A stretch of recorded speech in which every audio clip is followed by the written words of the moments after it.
नमस्कार मित्रांनो, तुमचे आजच्या व्हिडिओमध्ये स्वागत आहे. आज मी पुन्हा एका नवीन विषयासोबत तुमच्या समोर आलेले आहे. आणि आज जो आपण विषय पाहणार आहोत त्याचं नाव काय आहे तर तुम्हाला समोर दिलेल्या चित्रावरून समजलंच असेल की मिडल स्टोन एज हार्वेस्टिंग म्हणजे मध्यअश्म युगामध्ये त्या ज्या व्यक्ती होत्या, तो जो मानव होता, तर त्या मानवाचा जीवन प्रवास मी काय करणार आहे यामध्ये तुम्हाला उलगडून सांगणार आहे. तर आजच्या आपल्या टॉपिकचे नाव आहे मध्यअश्म युगातील मानवाचा जीवन प्रवास. तर हे जे युग होतं या मानवाच्या विकासाच्या प्रवासामध्ये एक खूप वेगळा किंवा महत्त्वपूर्ण हा टप्पा होता. तर आपण आजच्या व्हिडिओमध्ये पाहणार आहोत. तर चला पाहूया कसे मानव शिकला, त्याचे जीवन कसे बदलले आणि कसे त्याने त्याचा संसार एका ठिकाणी स्थिर केला आणि कशा प्रकारे त्यांनी काय केलं, स्वतःला एक सेटलमेंट त्याच्या आयुष्यामध्ये निर्माण केली. तर हे जे नवाश्मयुगीन जे गाव आहे किंवा ही जी माणसाची जीवन पद्धती होती ती पुराश्मयुग आणि मध्यअश्मयुग या दोन्ही काळातील जीवन पद्धतींपेक्षा पूर्णपणे भिन्न होती. या काळामध्ये मानव हा अन्नधान्याचा उत्पादक बनला होता. म्हणजे इतके दिवस काय होत होतं, फक्त हा जो मानव आहे तो अन्नासाठी कुणा दुसऱ्या प्राण्यांवर, कंदमुळांवर यासाठी तो अवलंबून होता. पण शेतीची सुरुवात हे नवाश्मयुगीन संस्कृतीचं वैशिष्ट्य ठरलं आणि ही सगळ्यात नवाश्मयुगीन मानव हा सर्वप्रथम शेतीची सुरुवात करणारा मानव हा ठरलेला आहे. आणि तिथून पुढे खऱ्या अर्थानं शेतीला सुरुवात झाली.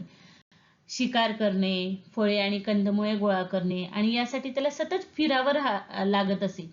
आणि त्याला सतत फिरणं राहणे आवश्यक असल्यामुळे तो काय करायचा, त्याला दीर्घकाळ पुरेल एवढ्या अन्नाची त्याला तजवीज करून ठेवायची होती. पण ती कशी करायची हेच त्याला खरं तर इतके वर्ष जे आपण म्हणतो ओल्ड स्टोन एज पासून त्याला समजत नव्हतं. तर आता ओल्ड स्टोन एज तुम्ही म्हणाल काय आहे, तर ओल्ड स्टोन एज जे आहे तर ह्या सगळ्या विषयी पण मी तुम्हाला सांगितलेलं आहे. त्यासाठी तुम्ही माझे बाकीचे व्हिडिओज बघा, म्हणजे तुम्हाला समजेल की ओल्ड स्टोन एज काय होतं, त्यामध्ये कसे बदल होत गेले, निअँडरथल मॅन काय होतं, होमोसेपियन्स मॅन काय होता, त्यांच्यामध्ये कसे कशा रीतीने बदल होत गेले, ह्या सगळ्याविषयी मी अतिशय सुंदर सुंदर व्हिडिओज बनवलेले आहेत. तर तुम्ही माझ्या या चॅनलवर नक्की भेट द्या. या चॅनलला लाईक, शेअर, सबस्क्राईब करा आणि माझे बाकीचे व्हिडिओ पहा, म्हणजे तुम्हाला संपूर्ण ही जी मानव जात आहे तर याविषयी तुम्हाला आधीच्या जमान्यांविषयी संपूर्णपणे माहिती यामधून मिळेल. आणि मग त्याला एका ठिकाणी राहायचं होतं, त्याला त्याच्या अन्नाची तजवीज शेतीतून करता येणं शक्य झालं. आणि हे शक्य झाल्यामुळं काय झालं की त्याला आता शिकार करण्याची तितकीशी गरज राहिली नाही, कारण इतके दिवस तो फक्त फिरतीवर असायचा आणि खूप प्राण्यांची शिकार करायचा. ते आपण आधीच्याही टॉपिक्स मध्ये पाहिलेलं आहे. आणि त्यामुळे हत्ती, मॅमोथ अशा खूप साऱ्या ज्या प्रजाती आहेत त्या काय झाल्या, काळानुरूप नष्ट होत गेल्या.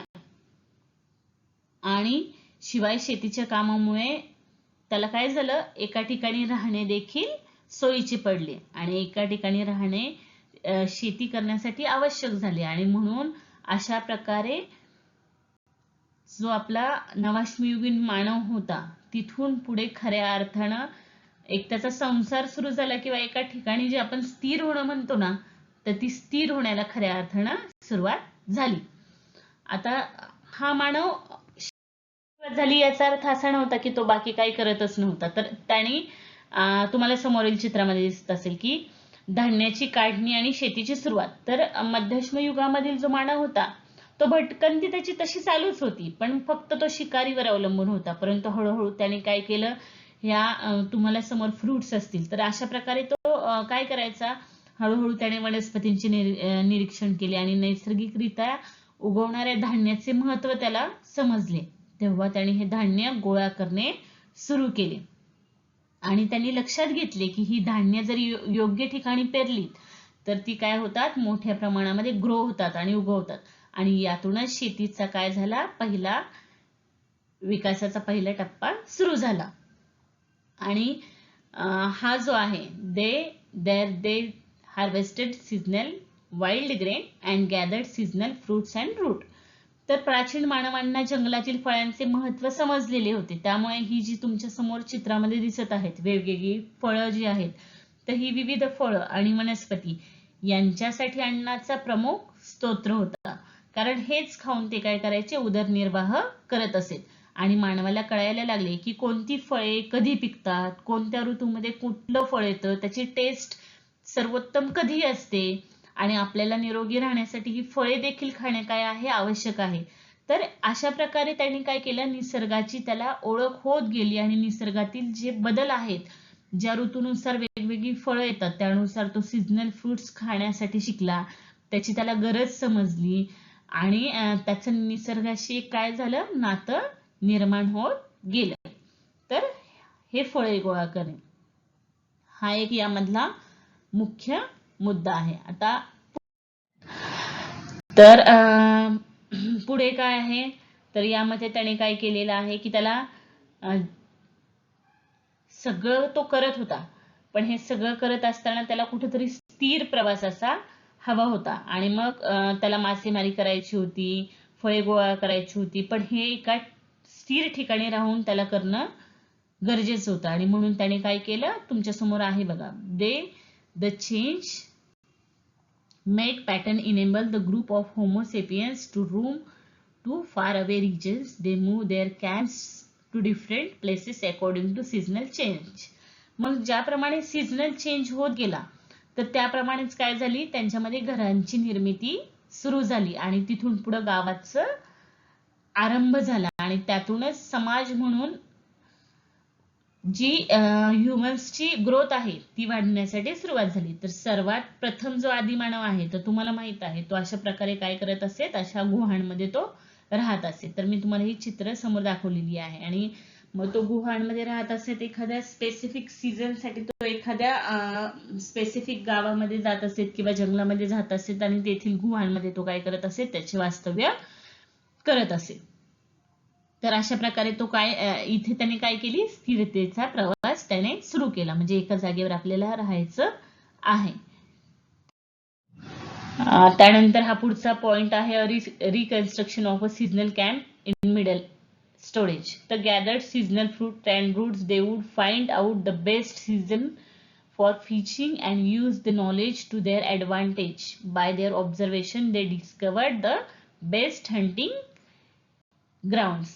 तर यामध्ये त्याने काय केलं, त्याला शिकारी म्हणजे मासेमारी, तर मासेमारी आणि हंगामी मासे पकडण्याचे ज्ञान त्याला या काळामध्ये खूप छान प्रकारे अवगत झाले. तर मानवाने मासेमारीचे महत्त्व ओळखले. पाण्यातील मासे हा त्यांच्या अन्नाचा एक महत्त्वपूर्ण भाग बनला होता. नदीच्या किंवा तळ्याच्या जवळ राहून तो काय करत असे, माशांची योग्य वेळ साधून त्यांना तो पकडू लागला. आणि कुठल्या हंगामामध्ये अधिक मासे आढळतात, कधी पाण्यामध्ये मासे मिळतील हे समजून घेतल्यामुळे त्याची जीवनशैली सुधारली आणि त्याला मासेमारीचे भरपूर असे ज्ञान निर्माण झाले. आणि त्या ज्ञानाबरोबर कुठल्या प्रकारची साधनं याच्यासाठी आवश्यक आहे, तर या साधनांचे देखील ज्ञान त्याला समजू लागले. काट्याच्या भाल्याचा वापर करून मासे पकडणे, जाळ्यांचा उपयोग करून मासेमारी करणे, अशा पद्धतीच्या अनेक साधनांचे त्याला ज्ञान मिळत गेले आणि त्यामुळे मासेमारीमुळे त्यांच्या अन्नाची एक नवीन आणि स्थिर अशी सोय त्यांना मिळाली.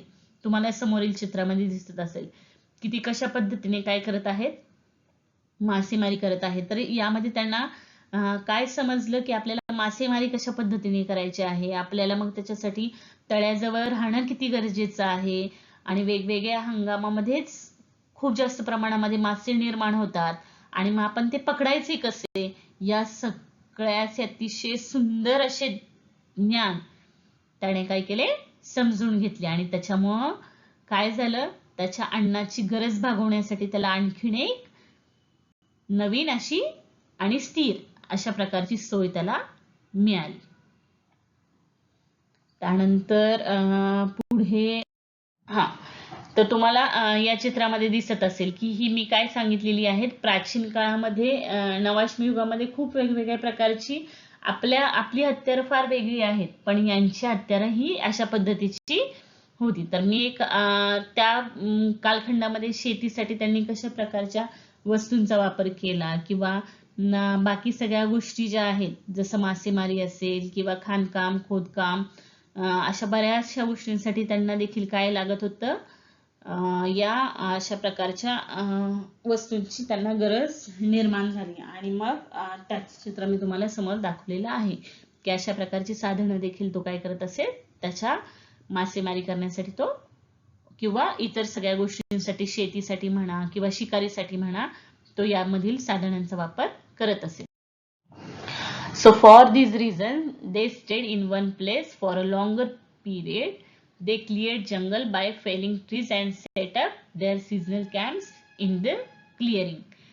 तर मग अशा प्रकारे ह्या सगळ्या गोष्टी तो ज्या शिकत गेला की मासेमारी करायची आहे, त्यासाठी आपल्याला एका ठिकाणी स्थिर राहणं गरजेचं आहे किंवा कोणत्या ऋतूमध्ये कुठे चांगल्या प्रकारचे फळे मिळतात, शेतीचं जे ज्ञान आहे किंवा तो निसर्गातील ज्या गोष्टींचं निरीक्षण करत होता, तर या सगळ्या गोष्टींमधून त्याला कुठेतरी समजत होतं की काय करायचं आहे. ह्या सगळ्या गोष्टींमधून तो जे शिकला आणि या बदलांमुळे माणूस काय झाला, एका ठिकाणी स्थिर राहू लागला आणि मग त्यामधूनच त्याला धान्य पिकवायचं आहे, मासेमारी करायची आहे, फळे गोळा करायचे आहे आणि मग त्यांनी एका ठिकाणी स्थिर राहणारे घटक निर्माण केले आणि त्याचबरोबर त्यांनी आपापसात कामाचे वाटप करून समूहातील प्रत्येकाचा सहभाग निश्चित केला आणि या स्थिरतेमुळेच त्यातून पुढे घरांची निर्मिती सुरू झाली आणि गावाचा आरंभ झाला आणि त्यांनी समाज म्हणून त्यांची ग्रोथ होण्यासाठी सुरुवात झाली.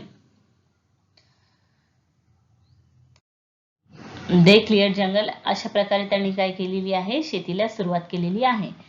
तर मग मित्रांनो, आपण या व्हिडिओमध्ये काय पाहिलं, तर आज आपण असं पाहिलेलं आहे की मध्याश्म युग, ठीक आहे, किंवा नवाश्म युग आपण जे म्हणतो, तर हे डिफरंट होतं पुराश्म युग आणि मध्याश्म युगापेक्षा. तर याच्यामध्ये काय झालेले आहेत, मानवाच्या इतिहासामधला हा खूप महत्वाचा काळ असा होता की त्यामध्ये एक खूप मोठा स्थिरतेच्या दृष्टीने बदल मानवाच्या आयुष्यामध्ये आला आणि या युगात मानवाने आपल्या जीवनशैलीत फार मोठमोठे बदल केले. सगळ्यात महत्वाचा घटक जो होता तो म्हणजे शेती करणं, मासेमारी करणं, शिकार करणं आणि या सगळ्या माध्यमातून एका स्थिर जीवनशैलीचा त्याने आधार घेतला आणि याच मध्याश्म युगातील या महत्वपूर्ण गोष्टींमुळे मानवाचा विकास पुढे पुढे होत गेला आणि आपण आज ज्या प्रगत स्थितीमध्ये आहोत की नाही, त्या प्रगत स्थितीची खऱ्या अर्थानं सगळ्यात पहिली सुरुवात ही आपल्याला या नवाश्म युगातील मानवाच्या येथे झालेली दिसून येते. तर मी आजचा व्हिडिओ छानपैकी तुमच्यासाठी तयार केलेला आहे. तर व्हिडिओ आवडला असेल तर माझ्या व्हिडिओला लाईक, शेअर, सबस्क्राईब करा आणि जास्तीत जास्त तुमच्यासारख्या विद्यार्थी मित्रांपर्यंत हा व्हिडिओ पोस्ट करा, जेणेकरून प्रत्येकाला हा व्हिडिओ तितकाच जास्त समजेल आणि बाकीचे व्हिडिओ पाहण्यासाठी देखील व्हिडिओवर येत चला, पाहत चला आणि चॅनेलला आपल्या सबस्क्राईब करा. थँक्यू विद्यार्थी मित्रांनो.